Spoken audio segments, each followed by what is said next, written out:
Breaking news as we come on the air, a nearly $1 billion settlement for the survivors and families of victims who died in Florida's Surfside building collapse. We have all the new details.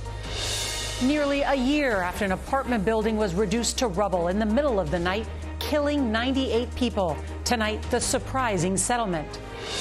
Red hot inflation, the new numbers tonight, what President Biden said to farmers in Illinois, and could it lower food prices?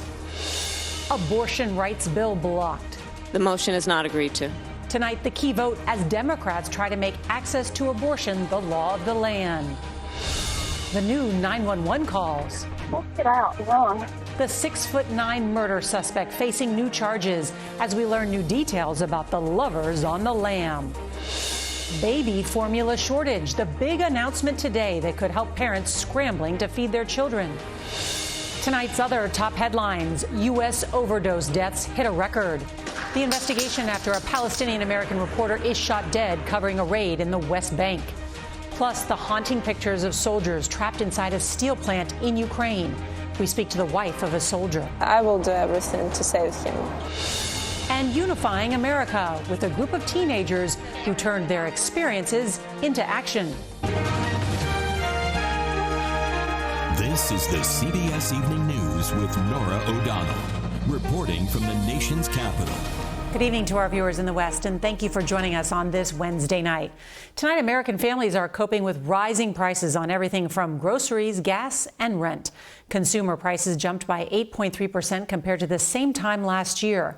While inflation eased slightly in April, it remains near a 4-decade high. And while wage growth has risen at the fastest pace in 20 years, it hasn't kept pace with inflation. Food and gas prices lead the way, with the national average for regular gas hitting a new record today at $4.40 a gallon. President Biden traveled to the Midwest and vowed to help American farmers deal with the global spike in food prices, taking new steps he says will help boost food production and lower costs. On Wall Street, stocks finished in the red with all three indexes falling on the day. NASDAQ led the way, down more than 370 points, or more than 3%. We've got a lot of news to get to tonight, and CBS's Carter Evans is going to start us off from Los Angeles. Good evening, Carter. Good evening, Nora. It was the cost of gasoline that actually brought inflation down last month. Remember when prices eased at the pump a couple of weeks ago? Well, now we're right back to record highs, and economists say it's global events that are now driving inflation.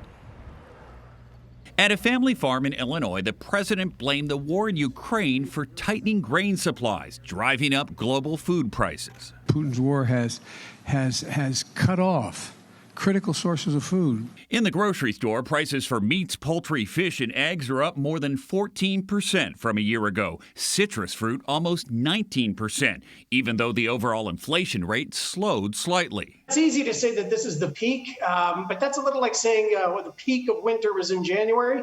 There's still a lot of snow that needs shoveled in February and March. Greg McBride, chief financial analyst at Bankrate.com, says the more than 5% increase in shelter and housing costs in April is probably underestimated. The reality of it is any tenant that has renewed a lease in recent months, they've likely seen a much bigger than 5% increase in rent. It's one of the best air fryers in the market.